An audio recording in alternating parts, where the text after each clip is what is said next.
Hey you guys, I'm back and I decided to do another video. 2 in 1 day. Let's keep this momentum going because I like where it's going. But I'm back and oops, my thumb's covering the camera. Give me a second.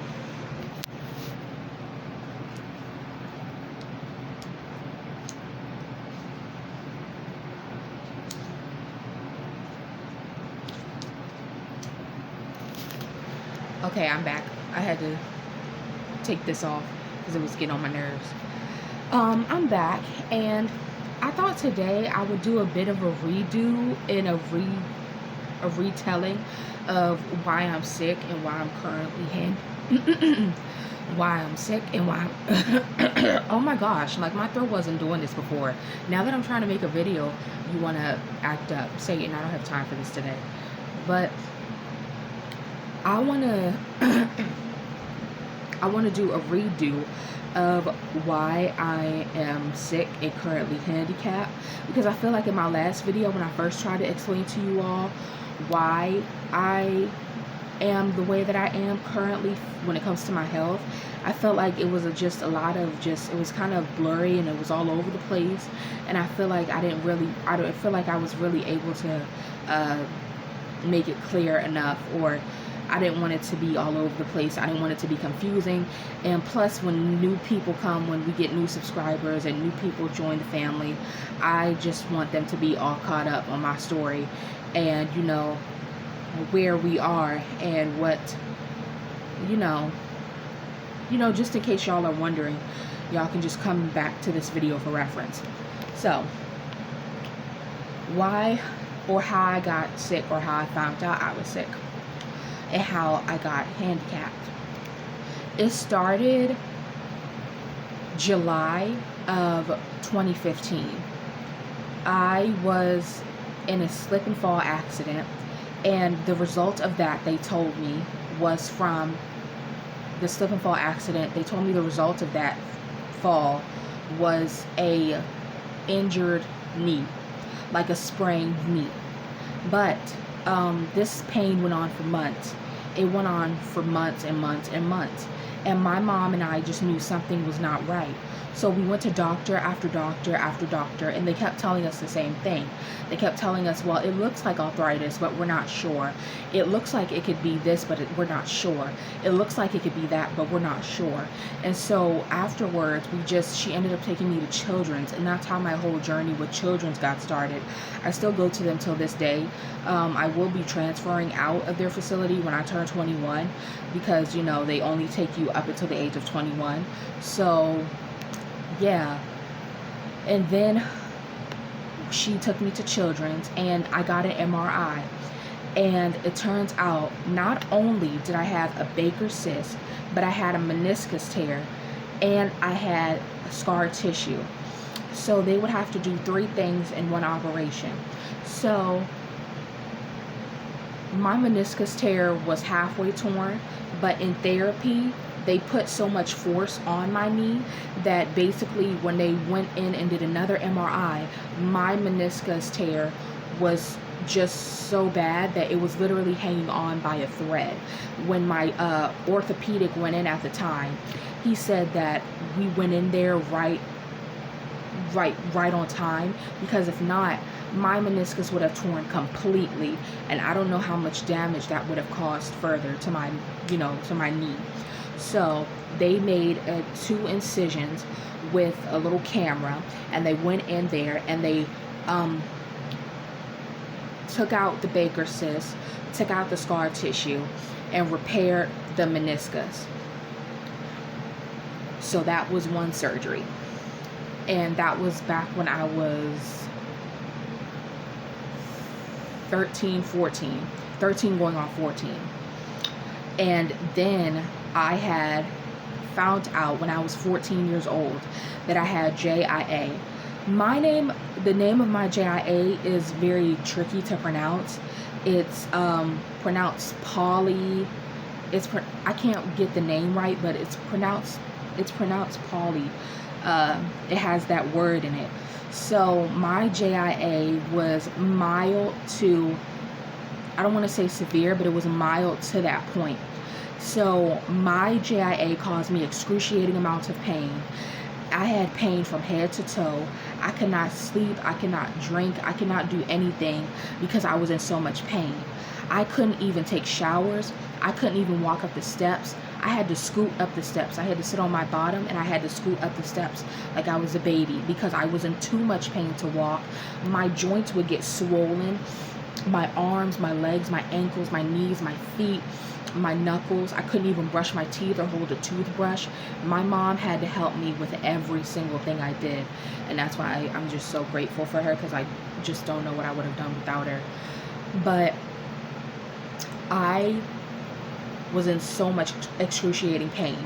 And so because there's no cure for JIA, the only thing you can do is get on a medication and hope and pray that it works for you. So I was on a few medications until I finally found the current medication that I'm on right now that is very much controlling my JIA, and that is keeping it at bay, and that is making my symptoms less havoc and less complicated for me, which I'm so grateful to God for, because before that I was just in an excruciating amount of pain every single day, and it led me to some very dark places. So I was on, for the first medication I was on was methotrexate. And for those of you who may be familiar with that or are not familiar, methotrexate is mainly a drug that they use for cancer patients. That's what they mainly use it for.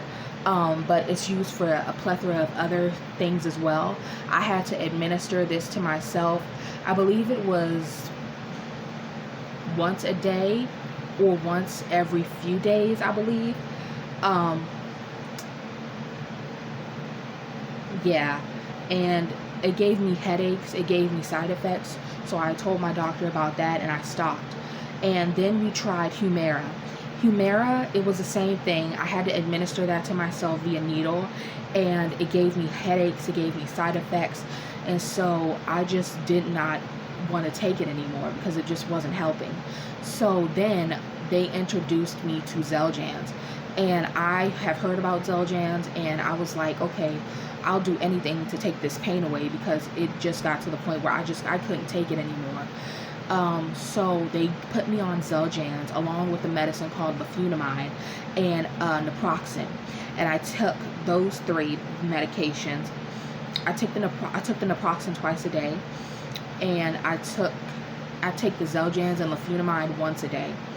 So now I don't take the naproxen anymore. I take another anti-inflammatory drug that's been working. I just take it as needed, but I still take my Xeljanz and leflunomide once a day. And when I tell you that Xeljanz and that leflunomide have helped me so much, I am so grateful to God for it, and I'm just very thankful, because I know not everybody is in the situation where they have health insurance or where they can afford prescription medications. It's just hard out here. And so I just, I really, am just very blessed and fortunate that I was able to get the medicine that I needed for my situation, because without it, I don't know where I'd be. I don't know what I would have done, because that medication really saved my butt. By the grace of God, it was He who did it, but you know what I mean. That medication, just He allowed it to work for me. So for that, I'm so grateful. But that's everything with my medication and my JIA. Now, my second knee surgery I had when I was 14 years old, and this was in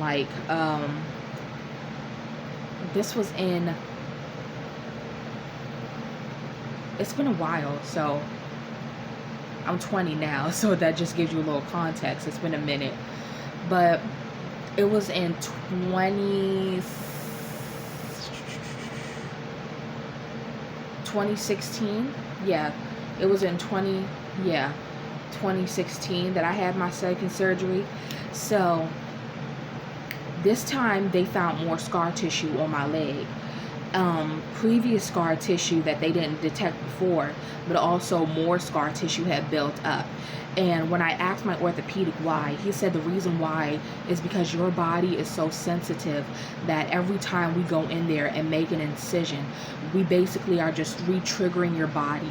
So what it's going to do is that it's going to eventually end up making more scar tissue. So that is the cause and effect of them going in my body when they do surgery, is that they don't know the type of trigger effect it's going to have on me, because my body is so sensitive that any little touch can reoccur scar tissue. So they went back in there the second time, and I have a longer incision split down my knee, because that's when they opened the skin back and got the scar tissue out. I'm going to show you guys the incisions, but they're a little light because it's been a few years, so they've lightened up with time, but you can still see them for the most part. So I'm going to show you guys. Okay. I don't know if you can see, but this is my knee. This is the big incision that they made.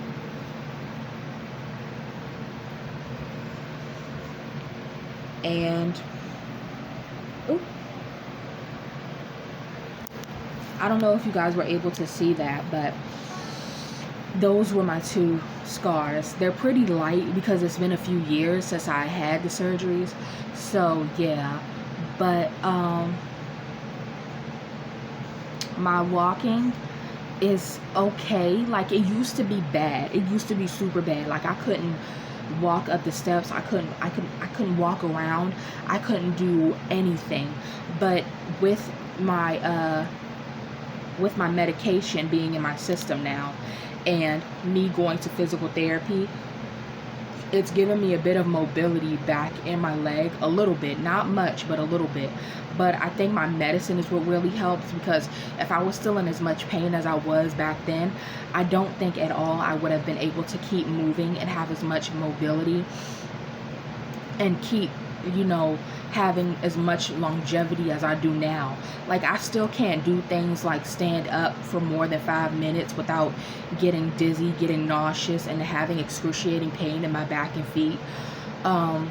I can't walk long distances because I have plantar fasciitis in my feet, so it's just too painful for me. But I am able to walk up and down the steps. I'm able to shower with a shower chair now. I'm able to sleep through the night peacefully, you know. Depending on how far the distance is, I can, you know, I walk around my house a bit, but I have like a very disdained limp. And so sometimes if I'm in pain with my JIA, like just a little bit, not nearly as much as I used to be, I'll have a bit of a hop or a limp, but that's about it. Now when it comes to my arm right here, this arm cannot extend and it cannot bend. It cannot extend nor bend. It's like stuck in this 45-degree angle. And basically what happened is that during my years of just, you know, going through all that I went through with my JIA, a lot of my joints got stiff, and I wasn't using them for a while because I was in so much pain, and there was just really not much that I could do except just like sit in the house or go to school. So this elbow got very much impacted by that, and it's like stuck at a 45-degree angle. So most likely what they're gonna have to do is I'm gonna have to get some type of surgery on it. I don't know if I have scar tissue, but they said it feels like I do. So I don't know what's gonna happen with this one. I don't know if they're gonna like take scar tissue out. I don't know if it's my joints. Me and my mom have discussed things like knee replacement, joint replacement, and I don't want to have to go down that route if I don't need to. But at the end of the day, if it's something I have to do, if it's my last resort, if it's my last option, then I'm willing to do that, because I've been in this state I've been like this since I was 12 and a half years old. So for like almost 10 years, it's been like this. And, if that is how I'm going to get my breakthrough, then then I'm willing to go along with it. Of course, surgery isn't necessarily, it wasn't the first option, but when you have been down the road similar to what I've been down, then you're just kind of ready to get the ball rolling, whether it's surgery, whether it's physical therapy, whether it's getting on a new medication, you're just kind of ready to get the ball rolling. Now, as far as my accommodations, in middle school and in high school, I used to walk around on crutches, and it was excruciatingly painful for me. I used to have burns on my arms, on my wrists, and underneath my armpits, because the crutches would rub up against me, and it would just burn my skin, and it would hurt too. Some days, a lot of days, I didn't even go to school. But somehow I left middle school with a 4.0 GPA, which honestly, it was God. That was by the grace of Jesus Christ, because I wasn't in middle school enough to be able to get a 4.0 GPA. I barely was able to do my work because I had so much of it. I was going to doctor's appointments.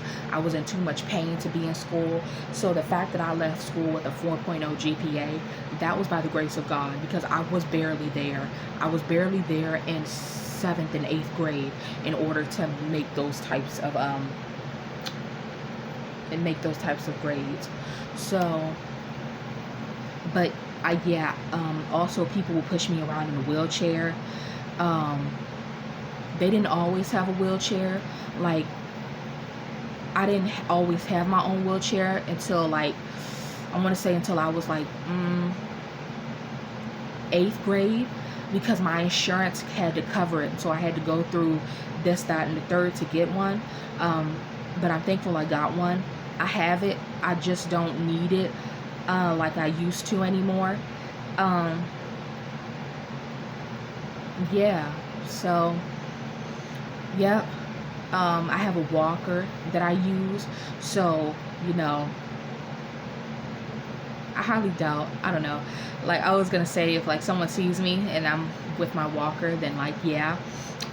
If it's a very short distance, then I might not use it. If it's just from, say, in my room to outside in the car, then I can walk from there. But as far as anything longer than that, or standing up for a long time, I cannot do that. I use in the store, I use the shopping carts, the mobile carts, if they have them, because that's what I have to do. And I used to be a bit of ashamed to use them, because I didn't want people to think I was just big and lazy and just using those carts. But people don't know me, they don't know what I'm dealing with.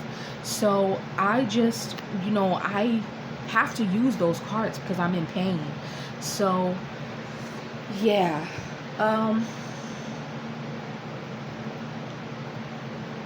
I think that's everything.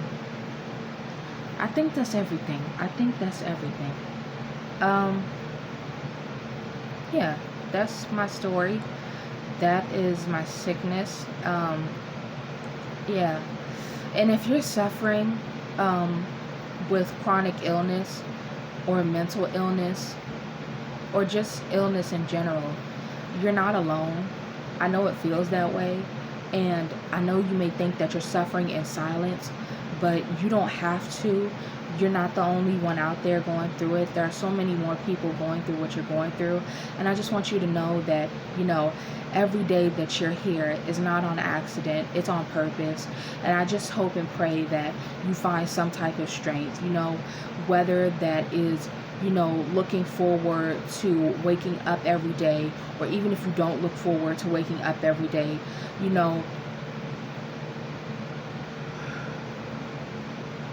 just simply you being here is just good enough. That's amazing, because it's hard. And so I just thank you so much for just being strong and for not giving up. And I'm proud of you. And I know it may not feel like everything is going to be okay, but I believe that everything will be okay. I can't tell you when, why, or how, but I know that everything is going to be okay. You know, you're going to be okay. You know, you're not alone. So I'm right here with you going through it as well. So yeah, that is my story of how I got sick and handicapped. So yeah, I'll see you guys next time. I don't know if I said this at the beginning, but don't forget to like, comment, and subscribe. I'll see you guys in my next video. And turn on the post notification bell so you can get notified every time I upload a brand new video like this one. I'll see you guys next time. Bye.